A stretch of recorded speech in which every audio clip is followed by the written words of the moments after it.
जय श्री राम दोस्तों, स्वागत है आपका मेरे YouTube चैनल पर। आज फिर सुनते हैं एक और नई कहानी। रावण की मृत्यु के बाद मंदोदरी सती होना चाहती थी, लेकिन श्री राम ने उन्हें ऐसा करने से रोक दिया। मंदोदरी बहुत धार्मिक और ज्योतिष के प्रकांड विद्वान भी थी। आखिर क्यों इस पतिव्रता स्त्री ने देवर से शादी करने का फैसला किया? रामायण के कई ऐसे पात्र हैं जिनके जीवन से जुड़ी बातें आज भी रहस्यपूर्ण हैं। इनमें से एक चरित्र रावण की पत्नी का है, जिसके बारे में कई रोचक तथ्य मिलते हैं।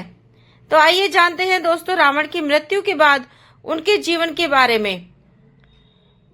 हिंदू महाकाव्य रामायण के अनुसार लंका के राजा रावण की रानी मंदोदरी बहुत ही सुंदर, पवित्र और पतिव्रता स्त्री थी और मंदोदरी को पंचकन्याओं के रूप में भी जाना जाता है और मान्यता है कि उनका नाम लेने मात्र से ही कई बाधाएं दूर होती हैं।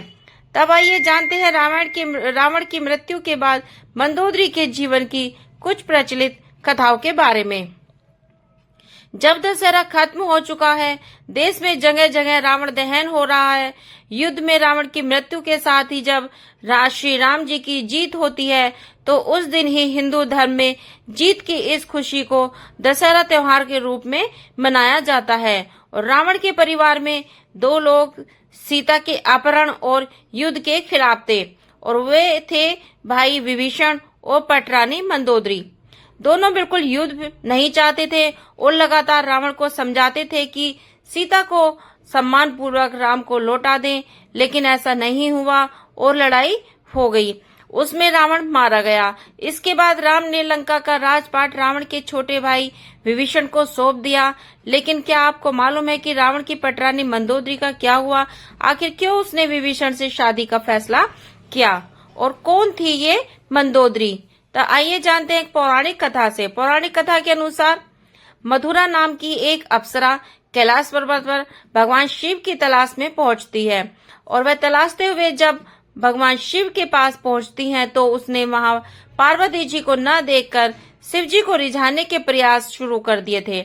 जब कुछ समय बाद वहां पार्वती जी पहुंचती हैं, तो उन्होंने मधुरा के शरीर पर शिव जी की भस्म देखी और वह क्रोधित हो गई।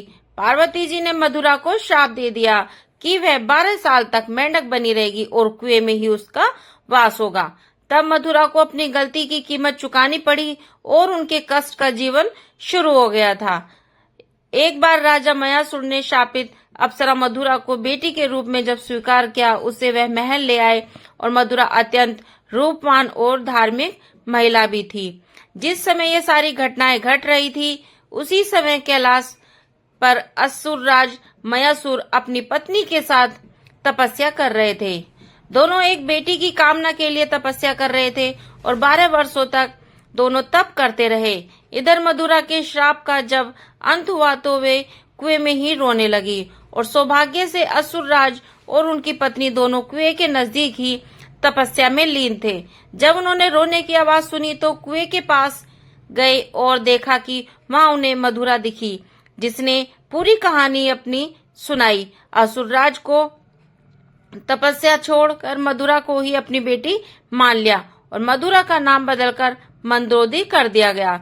असुरराज के महल में मंदोदरी को राजकुमारी का जीवन मिला और वह अपनी नई इस जिंदगी में बेहद खुश थी। लेकिन तभी उनकी जिंदगी में रावण की एंट्री होती है और मंदोदरी के पिता मयासुर से मिलने रावण पहुंचते हैं।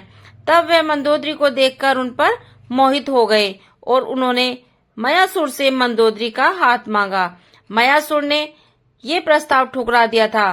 तब क्रोधित रावण मंदोदरी का अपहरण कर लाया और दोनों राज्यों में युद्ध की स्थिति बन गई थी। लेकिन मंदोदरी जानती थी कि रावण उसके पिता से ज्यादा शक्तिशाली शासक है। तब इसलिए मंदोदरी ने रावण के साथ ही रहना स्वीकार किया। और मंदोदरी का चरित्र रामायण में बहुत ही नैतिक दिखाया गया है। जब रावण ने सीता जी का अपहरण किया था, तब मंदोदरी ने इसका विरोध किया था, और मंदोदरी ने बार बार रावण को ये भी समझाने का प्रयास करती रही थी कि दूसरे की पत्नी का अपहरण अपराध है, लेकिन रावण नहीं माना। आखिरकार श्री राम के साथ युद्ध में रावण की पराजय हुई और वह मारा गया। तब मंदोदरी विधवा हो गई रावण की मौत के बाद भगवान श्री राम ने मंदोदरी को विभीषण के साथ शादी का प्रस्ताव दिया था और उन्होंने यह भी समझाया था कि विभीषण के साथ मंदोदरी की जिंदगी बेहतर रहेगी, लेकिन मंदोदरी ने इस प्रस्ताव को अस्वीकार कर दिया था और कहा जाता है कि इसके बाद एक बार भगवान राम जी, सीता माता और हनुमान जी के साथ मंदोदरी को समझाने भी गए थे। तब ज्योतिष के प्रकांड विद्वान मंदोदरी को यह महसूस हुआ कि धार्मिक और तार्किक तौर पर, नैतिक तौर पर सही देवर विभीषण से विवाह करना गलत नहीं होगा और ये महसूस होने पर उसने इस प्रस्ताव को स्वीकार किया। विभीषण से उसकी शादी हुई। रावण की मृत्यु के बाद मंदोदरी के बारे में वाल्मीकि रामायण में ज्यादा कुछ नहीं कहती है, लेकिन रामायण के दूसरे वर्जन में जरूर इसके बारे में काफी कुछ कहा गया है। विभीषण भी पहले शादी के लिए तैयार नहीं थे। रावण के मरने के बाद जब मंदोदरी विधवा हो जाती है, तब भगवान श्री राम जी विभीषण को सलाह देते हैं कि उन्हें अपनी भाभी से विवाह कर लेना चाहिए और ये परंपरा उन दिनों मान्य भी थी। लेकिन विभीषण के पहले से कई रानियां थी और वह उसके लिए तैयार नहीं थे।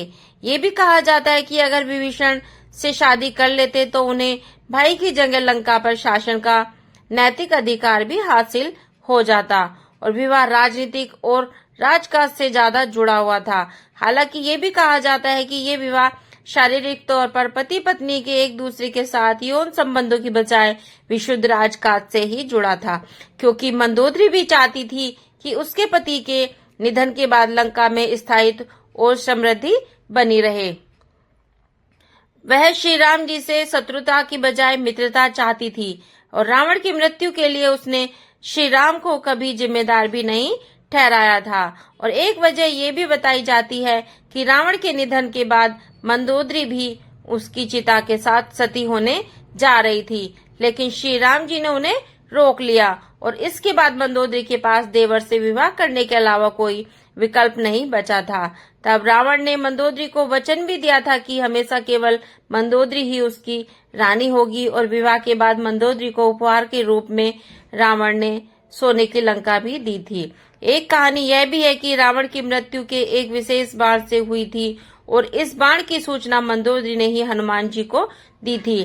तब रावण की मृत्यु के बाद वास्तव में मंदोदरी का क्या हुआ, किस बात के लिए कोई प्रमाणित तथ्य नहीं मिलते हैं, लेकिन कुछ कथाओं में उनके आगे के जीवन के बारे में भी जिक्र मिलता है। तो थैंक्स फॉर वॉचिंग फ्रेंड्स। आशा करती हूँ मेरी वीडियो आपको पसंद आई होगी, तो प्लीज वीडियो को लाइक करें, शेयर करें, चैनल को सब्सक्राइब करें और बेल आइकन पर क्लिक करें ताकि मेरी नोटिफिकेशन आपको मिल जाए।